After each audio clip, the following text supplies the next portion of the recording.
Hello guys, welcome back to this channel. In today's video, I'm going to show you how we can delete activity on TikTok.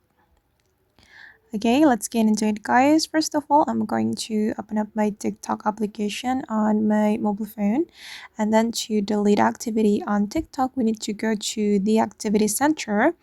We can open up our profile first, and then we can select these three lines to open TikTok settings and privacy. Okay, select settings and privacy, and in the settings and privacy, we need to select activity center since we want to delete activity on TikTok.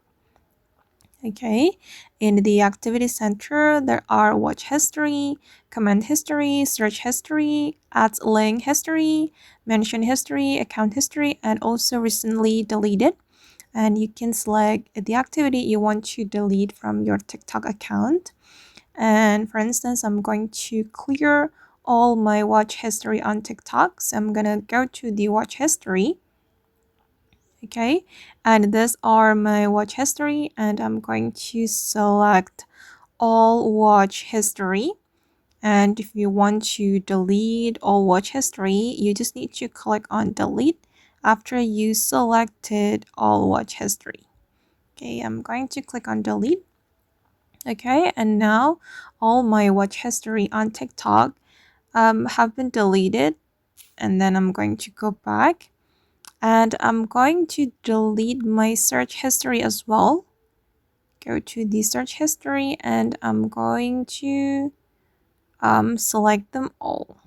Okay, and I'm gonna delete all my search history. So I'm going to click on delete all and click on delete. Okay, and watch history and the search history have been cleared.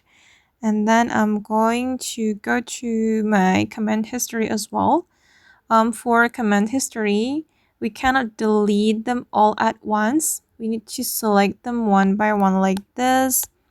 And then we can tap and hold on the comment we want to delete and click on delete. For the comments, we cannot delete all at once. Okay, and I'm gonna go to the mention history. Okay, if we want to delete the mention, we just need to do the same with the comment. We cannot delete them at once. Okay. Okay guys, and that's all the way to delete activity on TikTok. I hope this tutorial will be useful for you. Thank you so much for watching, and bye.